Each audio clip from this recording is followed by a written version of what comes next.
plus difficile, voire impossible d'aller sourcer des projets purement green au sens producteur d'énergie verte, éolienne, etc. Ce qu'on voit sur les plaquettes. Donc, il y a peut-être une déconnexion entre la plaquette et le marketing qui est fait autour des fonds qui sont aujourd'hui vendus et la réalité de ce qu'il y a à l'intérieur.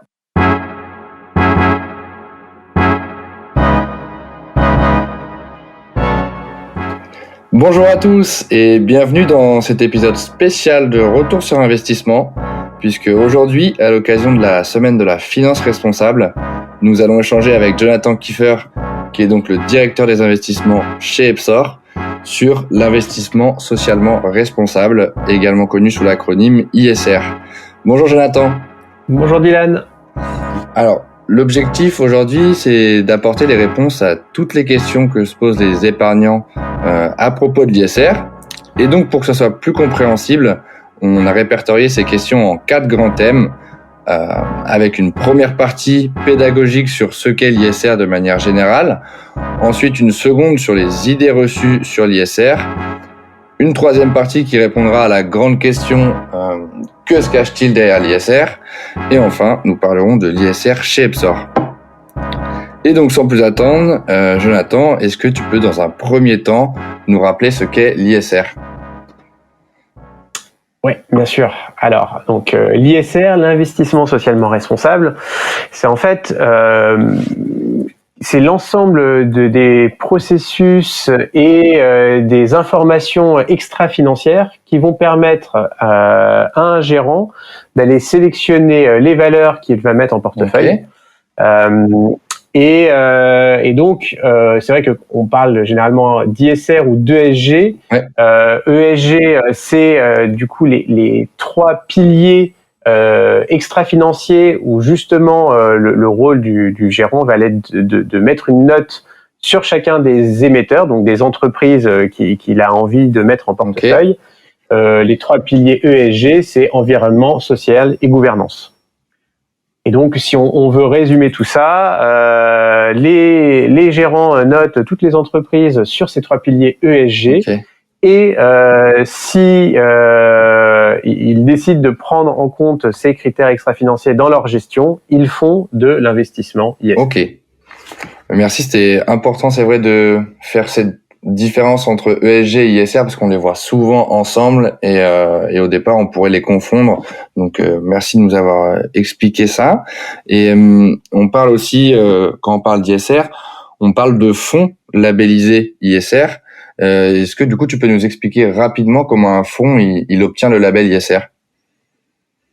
Ouais. Du coup, c'est vrai que des gérants peuvent dire qu'ils font de l'ISR. Finalement, tout le monde peut intégrer des critères extra-financiers. Après, le label, ça veut tout simplement dire que ce gérant a, pour ce fonds, fait valider par un auditeur externe le processus de gestion et notamment les critères de sélectivité issus du processus extra-financier. Okay. Et donc, si on reprend aujourd'hui les critères pour le label, c'est tout simplement aller noter finalement tous les émetteurs du marché concernés par le gérant.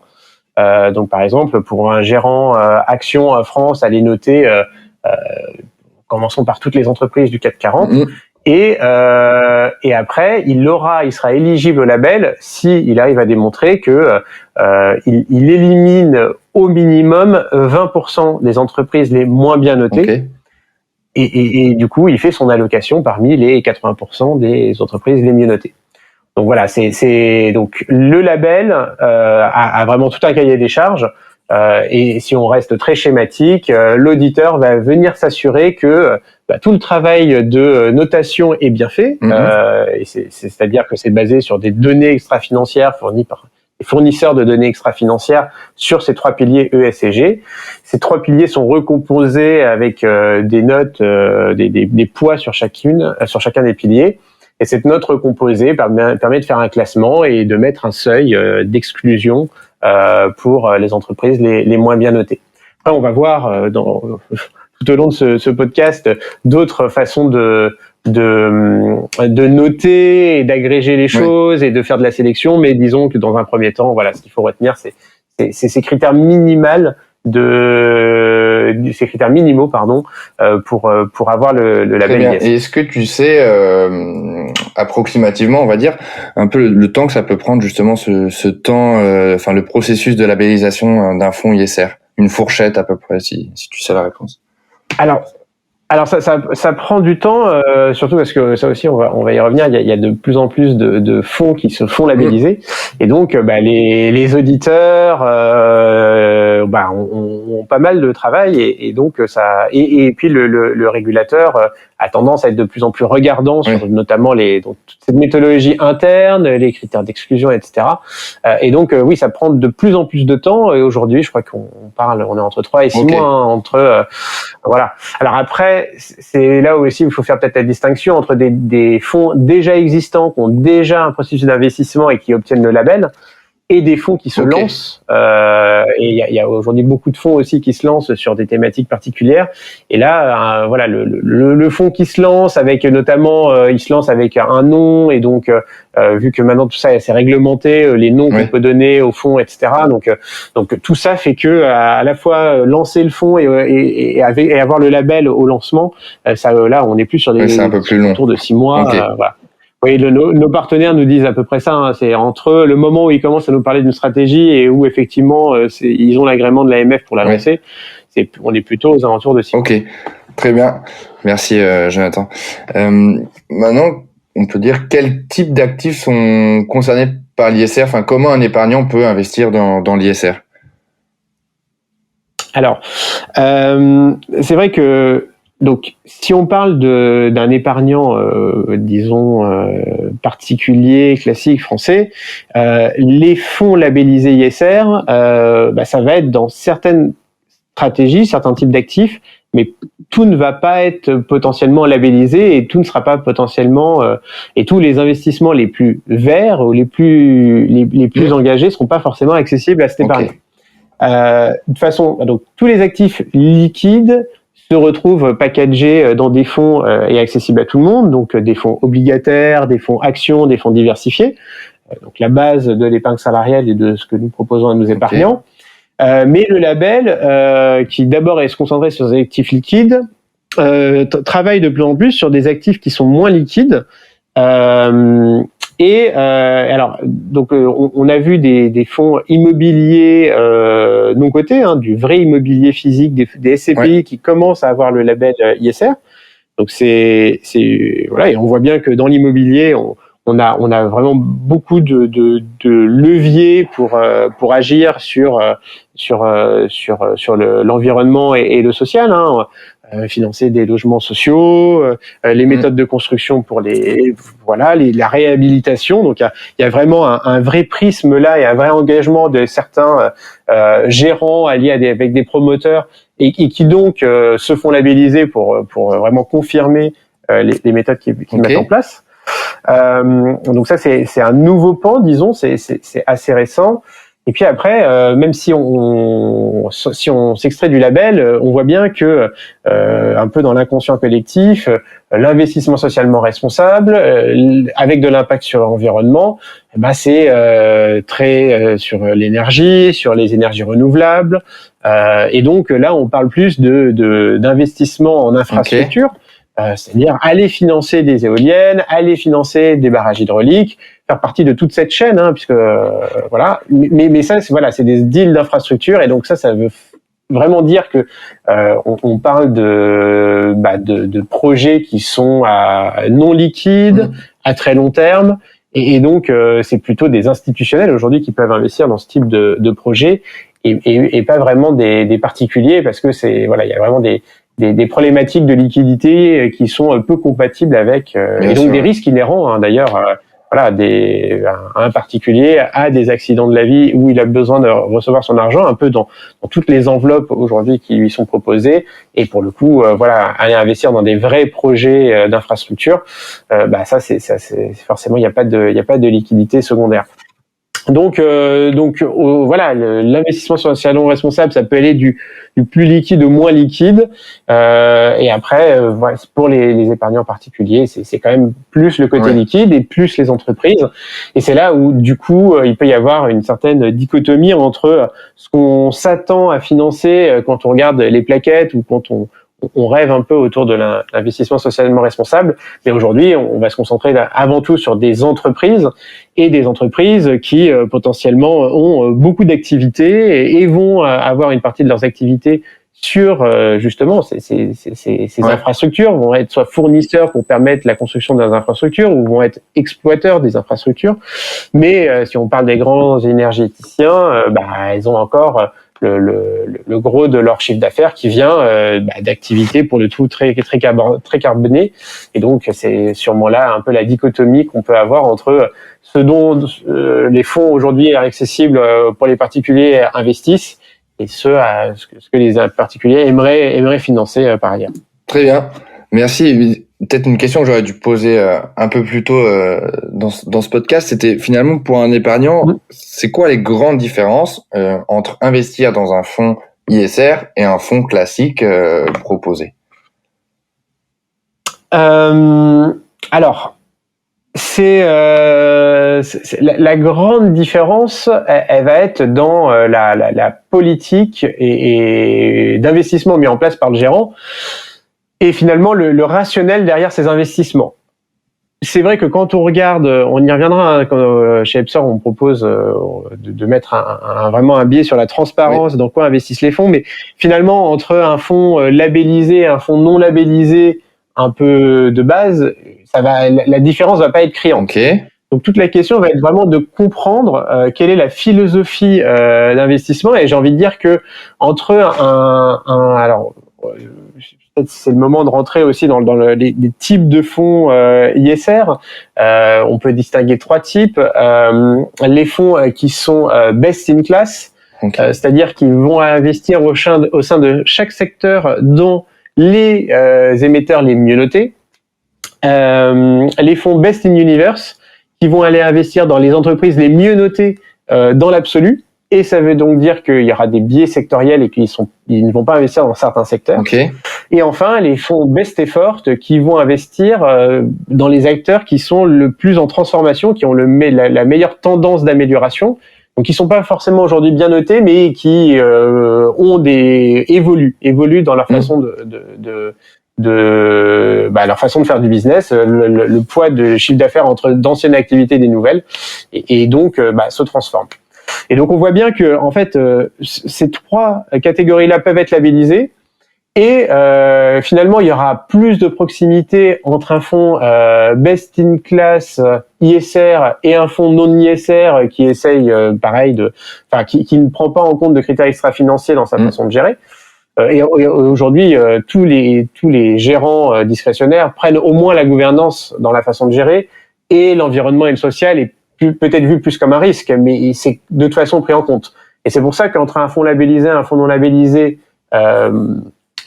best in class, il y aura peu d'écart. Alors que il y aura plus d'écart entre un fonds best in universe et un fonds best in class. Parce que là, pour le coup, on va d'abord avoir des biais sectoriels, et un fonds best in universe va de fait être très peu exposé à des secteurs très consommateurs d'énergie, et qui donc ont un impact de fait sur l'environnement, quelle que soit un peu la façon de produire de l'énergie, mais ont un impact plutôt négatif sur l'environnement. Voilà, et donc c'est vraiment ça qui fera la différence, et donc il faut un peu retenir de ça à l'écoute de ce podcast, il faut aller s'intéresser au fonds labellisé. Il faut avoir sa propre conviction dans quoi on a envie d'investir. Est-ce qu'on a envie d'exclure les acteurs non vertueux, ou est-ce qu'on a plutôt envie d'accompagner ces acteurs non vertueux vers plus de vertu, ce qui pourrait être plutôt de l'investissement à impact, puisque du coup il y a un impact de son investissement. Et en fait, en fonction de ça, c'est plutôt la philosophie qu'on a envie de mettre via ces investissements, et là, il faudra aller voir parmi les fonds ISR ceux qui correspondent. Et c'est sûr que pour le coup, si on a envie d'être excluant, là, c'est plutôt du côté des fonds ISR et même du label Greenfin, un autre label, là pour le coup 100% français, qui est plutôt dans cette approche d'exclusion. Et si on a envie d'accompagner des entreprises qui sont elles-mêmes en transformation, et ben là, il y a certains fonds labellisés, mais peut-être d'autres fonds qui ne sont pas labellisés parce qu'aujourd'hui, ils n'excluent pas de fait des acteurs en transformation, et pour autant, ils peuvent avoir de l'impact. Donc voilà, il faut aller plus loin que le label, et c'était d'ailleurs un peu le sens on y reviendra, de l'étude de FondScanner qu'on avait sortie en début d'année, et qui justement essayait d'aller creuser à l'intérieur des fonds labellisés et pour voir un peu les différences, et on voit bien qu'il y a des différences peuvent être vraiment très importantes déjà entre les fonds labellisés, et donc c'est vraiment là-dessus qu'il faudra se concentrer. Du coup, ça nous amène à la question suivante, qui est comment les fonds ISR ils sélectionnent les entreprises dans lesquelles ils investissent. Oui, du coup, un peu donc ce que j'avais repris sur cette notation sur les 3 piliers ESG, une agrégation après des notes en fonction de la philosophie d'investissement, potentiellement de la thématique qu'a envie de déployer le fonds, et ensuite encore une fois 2 approches plutôt pour certains l'exclusion des moins bien notés, et pour d'autres la surpondération des mieux notés. Et c'est là où encore une fois va y avoir une vraie différence entre des fonds qui vont aller vraiment faire du best in universe en favorisant les émetteurs les mieux notés, et toujours ceux qui ont aussi un intérêt d'un point de vue investissement, puisque l'objectif est aussi de faire de la performance avec son investissement. Et pour le coup, ceux qui vont juste aller exclure les moins bien notés, finalement auront des portefeuilles beaucoup plus diversifiés, potentiellement sectoriellement aussi. Donc voilà. Donc il y a vraiment 2 approches différentes, et tout est pour le coup assez transparent et bien expliqué dans les documents attachés dans la politique d'investissement des fonds. Les gérants expliquent bien tout ça, doivent être transparents, puisque c'est un des critères du label ISR, c'est d'être transparent dans sa façon de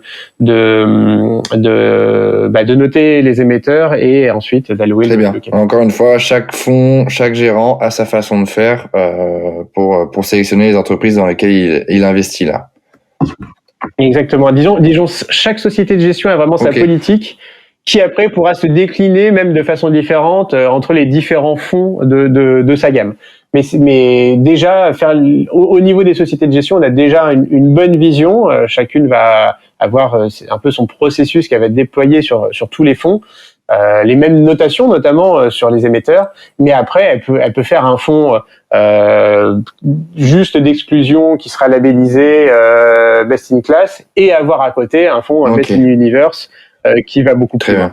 Maintenant, de façon un peu plus centrée sur Epsor, est-ce que tu connais la part des épargnants chez nous qui investissent dans des fonds ISR, et justement, est-ce que cette part, tu l'as vu augmenter toi d'année en année, ou au contraire diminuer? Alors oui, on voit bien que les épargnants chez Epsor sont assez révélateurs du changement d'attitude de tous les investisseurs, des investisseurs particuliers aux investisseurs institutionnels. Et donc les chiffres qu'on a, c'est je le répète ou je le rappelle, pour les nouveaux arrivants chez Epsor, quand vous vous inscrivez sur la plateforme, on vous pose des questions afin de vous conseiller dans votre choix de support. Et donc une des questions, c'est la thématique que vous souhaitez mettre en œuvre en investissant chez nous, et donc la thématique ISR avec des profils d'investissement 100% ISR. Et plébiscité par en 2019-2020 c'était 20% des épargnants qui s'inscrivaient, et aujourd'hui si on regarde la totalité des épargnants inscrits, on est plutôt entre 40 et 50%. Donc vraiment une très forte progression, pratiquement un doublement en un an, et donc quoi qui dit doublement en un an de l'ensemble des épargnants, ça veut dire que les derniers qui s'inscrivent d'autant plus sont à plus de 50% à aller choisir l'investissement socialement responsable. Donc c'est vraiment un vrai trend, un vrai courant qui anime tous les épargnants. D'ailleurs, on voit ça, c'est valable quelle que soit la typologie d'entreprise, quel que soit l'âge, quel que soit le sexe des épargnants. Il n'y a pas de biais là dans cet intérêt-là. Voilà, c'est ce qu'on voit chez Epsor, mais c'est absolument ce qu'on voit aussi sur le marché de l'épargne en général. Et c'est bien pour cela que les distributeurs et les sociétés de gestion lancent des nouvelles stratégies, font labelliser des stratégies déjà existantes. Ok. Voilà. Je pense que peut-être que la crise de la Covid a joué dans cette part d'augmentation d'épargnants qui se destinent à l'ISR, peut-être avec une prise de conscience supplémentaire, on va dire, avec la crise du Covid. Absolument. Crise du Covid, les différentes crises climatiques. C'est vrai qu'on n'a pas été épargné les dernières années et tout simplement la place médiatique que prend tout ça aujourd'hui. Et d'ailleurs, par rapport à cette place médiatique, on voit bien que l'investissement en général est vraiment, je sais pas s'il est promoteur, mais en tout cas, et fait partie de ce mouvement à part entière. Bien sûr. Et écoute, merci Jonathan pour, on va dire, avoir dégrossi ce premier thème du podcast qui était de faire un peu plus de pédagogie sur l'ISR et d'avoir apporté des premiers éléments de réponse. On va maintenant aborder le second thème de l'épisode, qui est les idées reçues sur l'ISR. Et donc, pour commencer, on voit qu'il y a plus en plus de fonds, comme tu le disais tout à l'heure en début d'épisode, qui sont labellisés ISR. Est-ce que pour toi, c'est une bonne chose et sommes-nous pas justement en train d'assister à un peu de greenwashing, si on peut dire ? Alors, c'est toujours difficile qu'est-ce qu'on appelle greenwashing ? C'est pour ça qu'en préambule, j'ai parlé des limites aujourd'hui de l'investissement pour les particuliers, qui forcément est concentré sur des entreprises qui ont souvent plusieurs métiers, des multinationales. C'est plus difficile, voire impossible, d'aller sourcer des projets purement green au sens producteur d'énergie verte, éolienne, etc. Ce qu'on voit sur les plaquettes. Donc, il y a peut-être une déconnexion entre la plaquette et le marketing qui est fait autour des fonds qui sont aujourd'hui vendus et la réalité de ce qu'il y a à l'intérieur. Pour autant, en faisant ce travail d'aller s'intéresser à comment le gérant gère, quelle est sa philosophie sous-jacente, est-ce que c'est justement ne serait-ce que best in class ou best in universe, on peut voir que certains fonds ne sont pas uniquement excluants de toutes les entreprises du secteur de l'énergie et donc pourront être qualifiés par certains comme du greenwashing, alors que en fait, si on s'intéresse à vraiment ce qu'ils font, ils ont des objectifs autres qui peuvent être d'ailleurs d'accompagner au changement d'acteurs qui aujourd'hui sont polluants. Et c'est là où est-ce que ça c'est du greenwashing ou est-ce que c'est de l'incitation et de l'investissement à impact ? En fait, c'est à chaque épargnant de se faire son propre avis. Mais voilà, c'est pour ça que ce terme greenwashing est peut-être autant galvaudé que le terme ISR. C'est-à-dire qu'on peut, beaucoup de gérants se font labelliser, les encours de l'ISR explosent. Si on regarde quelques chiffres, en un an et demi, il y a eu pratiquement un doublement des encours sous gestion de 300 à 550 milliards d'euros d'encours sur aujourd'hui plus de 700 fonds labellisés. Donc oui, il y a aujourd'hui beaucoup de fonds labellisés. Ils peuvent être labellisés pour plein de raisons, comme on l'a vu. Ils peuvent être labellisés aussi parce que ils ont des objectifs sociétaux. Ils sont sur le S de l'ESG. Et donc, est-ce que en ça, le greenwashing, c'est sur l'environnement. Donc un fonds qui n'a pas d'objectif particulièrement environnemental, il est pour autant labellisé. Donc encore une fois, pour moi, le fait qu'il y ait de plus en plus de fonds labellisés, c'est une bonne chose parce que ça veut dire que il y a de plus en plus de gérants qui font une étude extra-financière, ça pousse les entreprises à donner de la data extra-financière pour pouvoir les analyser. Donc tout ça, ça va dans le bon sens. Après, ça ne veut pas dire qu'il ne faut pas aller faire le tri dans tout ça, et que oui, il y a sûrement certains fonds qui sont labellisés et qui mettent des petites éoliennes sur leur paquet marketing. Pour autant, leur processus d'investissement est peu green, voire pas du tout. Et oui, voilà, dans ces cas-là, ça serait du greenwashing, parce qu'il y a une déconnexion entre le marketing et la politique d'investissement. Mais pour le coup, au niveau des politiques d'investissement, si c'est très clairement expliqué la façon dont c'est fait, ça peut être en déconnexion avec les attentes des épargnants, mais c'est pour ça que les épargnants doivent aller. Ouais, c'est ça, faire l'effort d'aller chercher dans les documents du gérant pour aller voir un peu plus loin. Absolument. Très bien. Et donc. Absolument. Ou alors faire confiance à leur distributeur pour aller leur apporter de l'information un peu qualitative et de façon un peu plus simple. Et ça, on en reparlera dans la façon de faire. C'est ça. Et donc, deuxième grande question de cette partie sur les idées reçues. Étant donné que les entreprises financées par les fonds ISR, comme tu nous le disais en début de podcast, ne sont pas uniquement sélectionnées sur des critères financiers comme un fonds classique, mais qu'elles doivent remplir des critères supplémentaires, on parlait des critères ESG. Est-ce que du coup c'est plus risqué d'investir dans un fonds ISR qu'un fonds classique? Alors, c'est au niveau du risque, on pourrait vraiment dire que aller investir dans un fonds ISR, c'est moins risqué. Et d'ailleurs, ça se regarde un peu.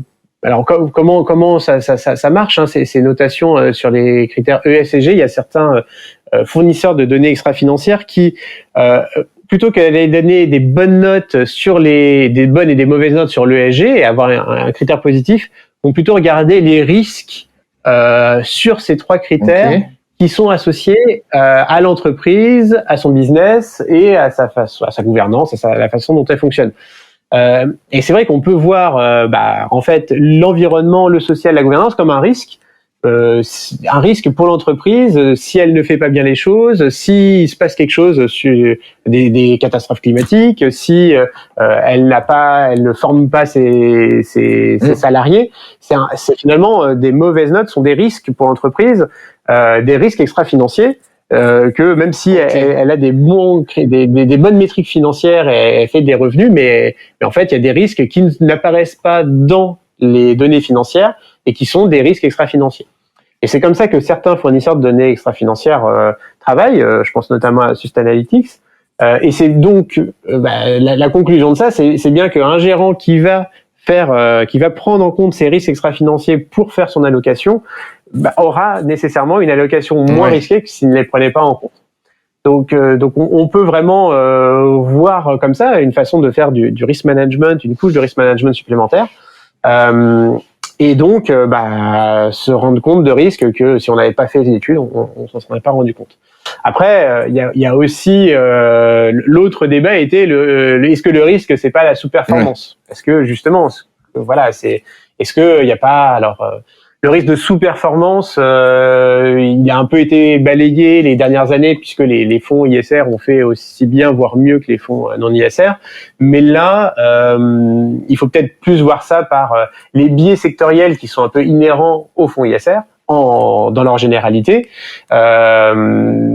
puisque en général, c'est des fonds qui vont être moins exposés au secteur de l'énergie, au secteur du transport, notamment du transport aérien ou des constructeurs automobiles, par exemple. Et ça, c'est vrai que quand on regarde les 2 dernières années, on comprend bien que ça a été des secteurs qui ont été très impactés par la crise. Et donc, de fait, les fonds ISR qui étaient moins exposés sur ces thématiques-là ont eu une meilleure performance.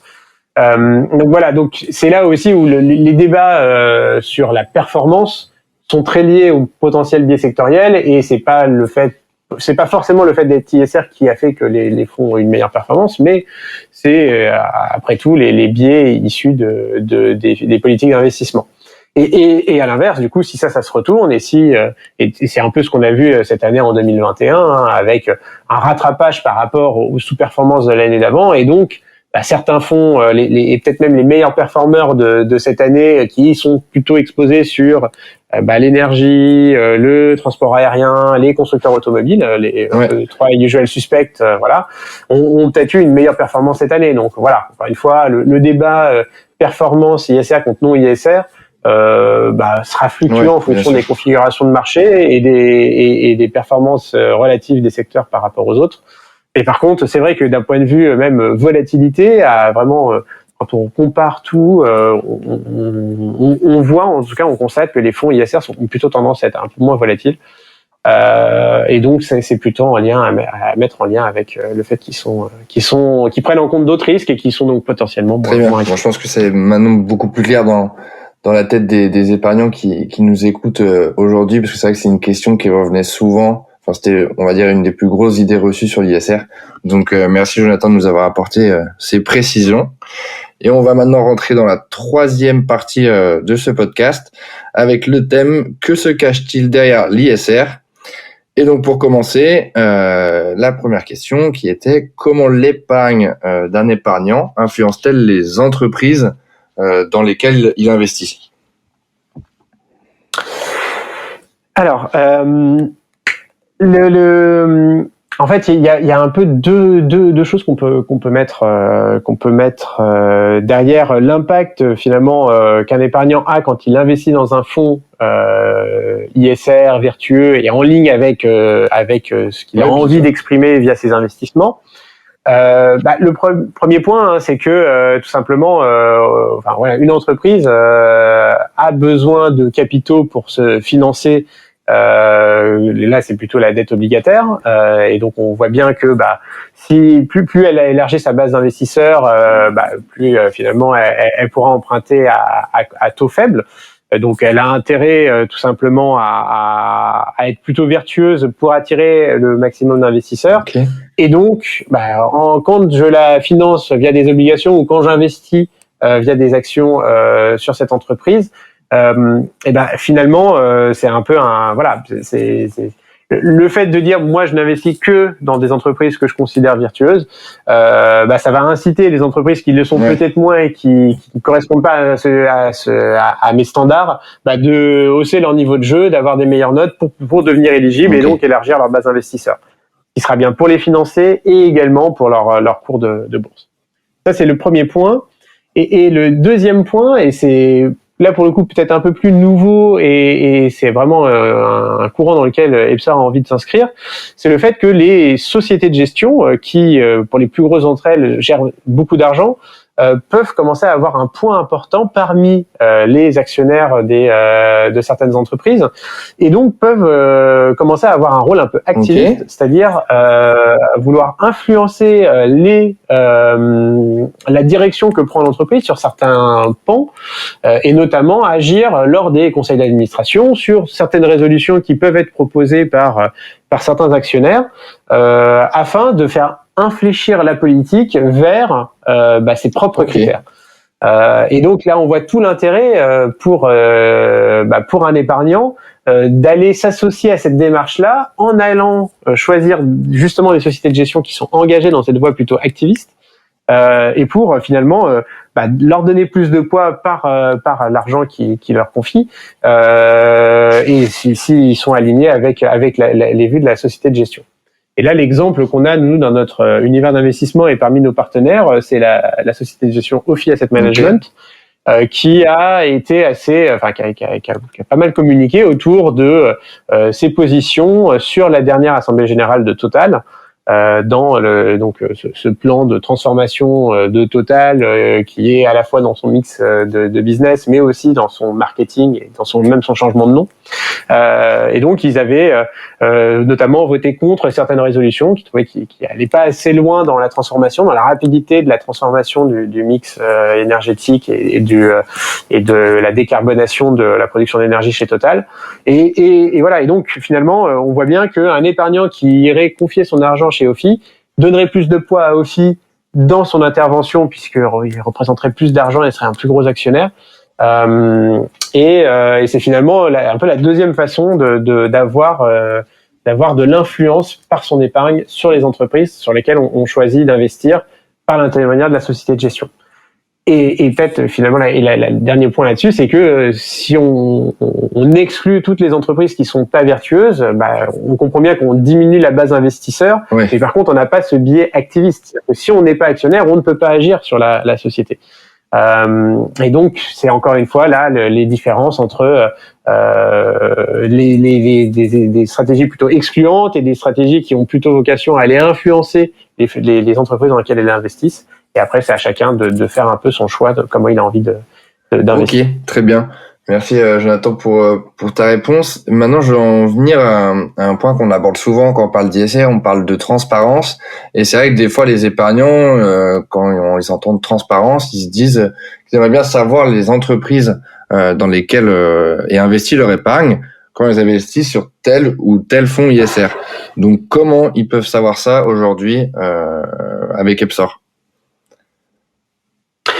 Alors avec Epsor, on a justement fait le pari de rendre ça un peu plus facilement accessible que les reports mensuels des fonds. Okay. Il y a toujours la possibilité pour les épargnants d'aller se connecter sur sur les sites des sociétés de gestion et d'aller consulter les reports des fonds ou d'ailleurs les reports de transparence des fonds aussi qui sont semestriels, pour aller voir dans quoi sont investies les entreprises, mais c'est peut-être un peu fastidieux. Pas très accessible. Et donc nous, oui, voilà, c'est pas très accessible. Voilà, c'est une vraie démarche un peu, voilà. Et puis là, on est moins sur des documents marketing. On est vraiment sur du document un peu plus déclaratif et un peu plus peut-être, un peu plus ardu. Donc nous, ce qu'on propose aux épargnants, c'est en fait, on a mis en place une version allégée de notre étude fonds de scanner, basée sur les fonds qu'on distribue, et dans lesquels ils vont pouvoir très facilement consulter les 10 positions les plus importantes de chacun des fonds. Et aussi, alors ça c'est le premier point, donc ça va être dans un tableau assez synthétique, ce sera assez facile d'aller comparer, de voir les noms qui reviennent souvent, etc. Donc plus facile d'avoir cette vision un peu globale de la gamme plutôt que d'aller dans chacun des reports les uns après les autres. Donc ça c'est le premier point, et puis on met sur ce même tableau quelques données agrégées, notamment d'émissions carbone. Donc voilà, le petit supplément en plus qui permet également aussi, plutôt que d'aller voir le chiffre en absolu qui est pas toujours très explicite, et d'aller surtout comparer les fonds entre eux. Et donc si les émissions carbone est vraiment ce qui intéresse certains des épargnants, c'est assez facile du coup d'aller comparer les fonds sur lesquels on a l'information et donc d'aller faire son choix. Ok, top. Ouais, c'est donc beaucoup plus accessible quand même que d'aller soi-même sur chaque site des sociétés de gestion se renseigner sur les entreprises qui sont financées par l'épargne des épargnants. Et donc justement, on parlait de cette étude fonds de scanner que nous avons sortie en début d'année, dont le thème était justement épargne responsable, les solutions d'investissement tiennent-elles leurs promesses? Et on avait sorti quelques infographies par rapport à cette étude. Et il y en avait une notamment qui avait fait bondir certains de nos épargnants, et en fait qui se demandaient comment se fait-il que quand j'investis dans un fonds ISR, je me retrouve à investir dans les entreprises comme Total, parce qu'on a vu que Total était une des positions dominantes une des positions dominantes dans les fonds ISR. Alors, position dominante peut-être pas, mais effectivement elle peut être présente. Alors faut pas oublier que Total c'est une très très grosse entreprise européenne, et du coup on en revient à ce dont je parlais, hein, entre les différences entre best in class et best in universe notamment. Et donc on peut comprendre que un fonds labellisé ISR mais qui est best in class et donc va aller prendre les meilleures, les entreprises les mieux notées, mais au sein de chaque secteur, et n'exclut pas de fait le secteur de l'énergie, peut se retrouver à aller sélectionner Total parce que dans ses notes extra-financières, il considère que Total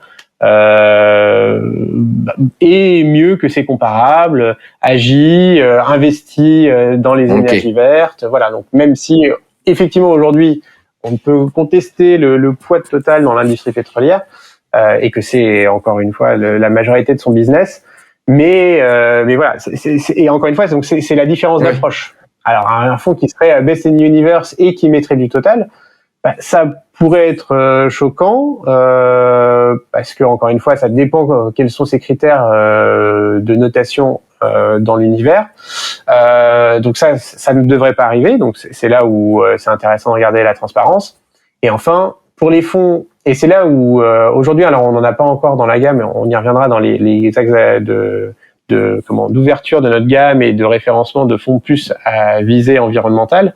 Mais sur certains fonds qui sont vraiment spécialisés sur l'énergie, mais qui sont dans un objectif donc best effort d'accompagner les acteurs en transition, eux aussi peuvent se retrouver investis dans Total s'ils considèrent que justement Total met en place une politique qui lui permettra d'évoluer suffisamment chaque année pour arriver à un horizon proche, suffisamment proche à devenir un acteur vertueux.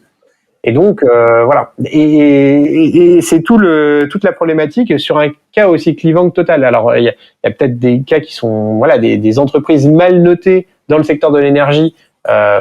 C'est plus simple de considérer qu'elles devraient être présentes nulle part. Mais Total, qui peut être bien noté sur certains critères, fait un peu cette espèce de cas limite où, en fonction de la politique d'investissement du gérant, il peut se retrouver dans des fonds labellisés ISR. Et encore une fois, ça dépend plutôt du côté de l'investisseur, comment il a envie de manifester son engagement. Est-ce que c'est en excluant ou est-ce que c'est en accompagnant finalement, c'est pas aussi incompréhensible que ça, même plutôt logique d'accompagner des gros acteurs comme Total dans cette transition énergétique. Absolument. C'est de l'exclure de fait et de ne pas en parler, c'est pas vraiment l'accompagner dans la transformation. Et de fait, on ne peut nier qu'aujourd'hui, on a besoin de pétrole. Il y a encore beaucoup d'industries, de secteurs, Et la transition énergétique, elle ne se fera pas en excluant aujourd'hui les grands énergétiques. Très bien. On va désormais entamer la dernière partie de ce podcast et qui va être sûrement celle qui va beaucoup intéresser nos épargnants. C'est l'ISR chez Epsor. Alors il y a quelques éléments de réponse que tu as déjà abordés depuis le début de ce podcast. Mais pour commencer, comment on investit dans un fonds ISR chez Epsor? Ouais, du coup, ça va faire un bon résumé pour tous les auditeurs qui sont encore avec nous. Donc chez Epsor, la façon la plus simple d'avoir son épargne 100% ISR, c'est donc de choisir de se faire conseiller par Epsor et de choisir la thématique 100% ISR lors des questions que vous remplissez au moment de l'inscription. Donc ça, c'est le premier point. Et donc, vous nous faites confiance sur la façon dont on va après justement allouer au sein de nos fonds ISR. Alors après, plutôt sur des critères de suivi de marché et de pondération par rapport à votre propre prise de risque, puisque tous les fonds qu'on sélectionne sont plutôt en ligne et font plutôt les choses bien par rapport en tout cas à leur politique d'investissement. La deuxième façon de faire, c'est quand si vous avez envie de prendre en main votre épargne et de faire vous-même votre allocation, notamment quand vous créez votre profil personnalisé, d'aller tout simplement sélectionner tous les petits fonds qui ont une petite feuille à côté, qui sont donc tous les fonds labellisés ISR. Et après, si vous voulez justement faire votre choix parmi tous ces fonds, d'aller consulter l'étude Fonds Scanner et le tableau récapitulatif, où vous pourrez vous baser sur les positions des fonds, sur les émissions de carbone, afin de faire votre choix. Très bien résumé. Merci Jonathan. Et du coup, peut-être qu'avec Epsor, on en parlait déjà tout à l'heure, mais comment ils peuvent entre guillemets distinguer un bon fonds ISR, si je peux dire, d'un moins bon. En fait, c'est ceux avec le meilleur impact. Alors Alors, j'ai envie de dire, on a que des bons fonds ISR. Bien sûr. La question sera plutôt encore une fois, de faire plutôt son choix dans qu'est-ce qu'on a envie comme processus d'investissement, hein, exclusion, accompagnement. Donc best in class, best in uniform ou best effort. Après, si on parle d'impact, c'est peut-être quelque chose qu'on n'a pas évoqué. C'est un peu technique, on l'a pas encore évoqué dans ce podcast. La réglementation SFDR, je vais faire très court parce que c'est vrai que là, on rentre vraiment dans des subtilités réglementaires qui sont peut-être un peu opaques. Mais aujourd'hui, on a tous nos fonds qui sont classés SFDR 8, c'est-à-dire que ils mettent l'investissement, les critères extra-financiers dans le processus d'investissement et ils les prennent en ligne de compte. Mais il y a un critère encore supérieur, il y a une classification SFDR article 9 qui garantit finalement que la société de gestion va aller un cran plus loin au niveau de l'impact et notamment au niveau de la quantification de l'impact qu'a sa gestion. Et donc là, pour le coup, c'est vraiment le dernier notch et c'est là où pour les épargnants les plus engagés, c'est plutôt par là qu'il va falloir aller regarder. Donc, tous les fonds à article 9. Aujourd'hui, on en a 2 dans notre gamme.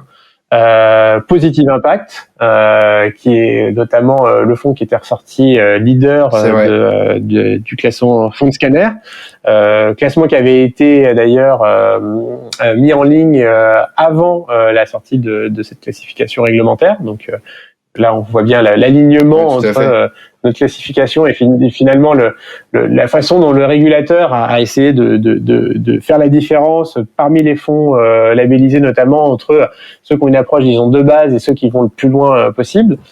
Et le deuxième fonds qu'on a, c'est le fonds obligataire OFI Obligation. Un fonds qui est lui aussi à la base. D'ailleurs, ces 2 fonds sont à la base de nos allocations et de nos profils 100% ISR. Un donc pour les profils les moins risqués du côté obligataire et l'autre pour les profils les plus risqués du côté top, merci. Et du coup, pour le moment, du coup, on propose quand même une gamme assez large chez Epsor de fonds ISR. Mais est-ce que c'est prévu à moyen long terme de proposer, on va dire, des fonds plus thématiques, donc sur le climat, sur l'eau, voilà, des thèmes comme ça? Alors exactement, tu as tout à fait raison, Dylan. C'est vrai qu'aujourd'hui on propose pas vraiment de fonds thématiques. On a des fonds, alors certains qu'on peut qualifier de multithématiques, mais donc voilà, ça reste des fonds assez diversifiés. Et pour toute une catégorie d'épargnants qui a vraiment envie d'axer son investissement sur un dépend de l'ISR, et c'est vrai que ce qui nous est le plus remonté aujourd'hui, c'est l'environnement et au sein de l'environnement plutôt le climat. Et donc voilà, donc c'est là-dedans, c'est là-dessus qu'on a travaillé d'ailleurs depuis le début de l'année, parce qu'on a pas mal déjà de nos partenaires qui ont lancé des fonds thématiques, notamment climat ou environnement en général. Et donc, mais voilà, mais c'est des lancements qui ont été assez récents et c'est vrai que avant de référencer un fonds, on aime bien que il y ait un petit peu que ce fonds, on voit un peu comment il évolue, quelle est sa composition, quelle est sa performance. Est-ce qu'il a des biais, voilà, parce que c'est toujours pareil quand on propose un fonds thématique, il peut être exposé assez fortement à certains secteurs et notamment dans le climat à certains secteurs de l'énergie. Et on a vu notamment que l'énergie verte avait, oui, très très bien marché l'année dernière. Les entreprises avaient très bien marché, mais les valorisations étaient peut-être un peu hautes et ça a été plus compliqué en début d'année. On a pu lire aussi est-ce qu'il n'y avait pas une bulle verte sur ces thématiques-là. Donc c'est important pour nous avant de pour vous proposer un fonds de voir un peu comment il est composé, comment il évolue, comment le gérant appréhende c'est la thématique. Et donc voilà. Donc ça va arriver dès la prochaine version de la gamme. On va référencer des fonds plus thématiques, notamment sur l'environnement, mais pas que, aussi sur le social. On a aussi rencontré des gérants qui ont des vues sur le social, qui même travaillent avec des associations sur les droits de l'homme pour aller potentiellement exclure certains émetteurs, en favoriser d'autres. Donc on est en train de peaufiner ça, et ça arrivera dans la prochaine version de la gamme. Je l'espère avant la fin de l'année, mais il y a aussi potentiellement des contraintes réglementaires, donc sinon tout début d'année prochaine. On relayera ça dès que ça sera bon sur les réseaux d'Epsor, et on fera des communications, donc les épargnants seront au courant dès que ça sera en marche. Merci Jonathan, on arrive à la fin de cet épisode spécial sur l'ISR. Je pense que tu as apporté de nombreux éléments de réponse à nos auditeurs, et qu'ils en ressortent tous en ayant appris beaucoup de choses. Donc merci pour toutes tes réponses et tes précisions. Chers auditeurs, sachez que si vous avez d'autres questions sur l'ISR de manière générale, ou bien sur l'ISR chez Epsor, n'hésitez pas à nous les poser à l'adresse podcast@epsor.fr, et nous ferons en sorte soit de vous répondre par mail, ou bien à l'occasion du prochain épisode de Retour sur investissement. Sur ce, je vous souhaite à tous une bonne semaine de la finance responsable. Merci encore Jonathan, merci à tous et à bientôt. Merci Dylan, merci à tous de nous avoir écoutés jusque-là. C'était un épisode assez long de Retour sur investissement. Voilà, un petit peu plus long que d'habitude. Moi, il y avait plein de choses à dire, et comme l'a dit Dylan, n'hésitez pas si vous avez des questions, ou réagissez en postant des commentaires sur les réseaux sociaux attachés à cet épisode. On sera ravis d'échanger avec vous sur ces sujets.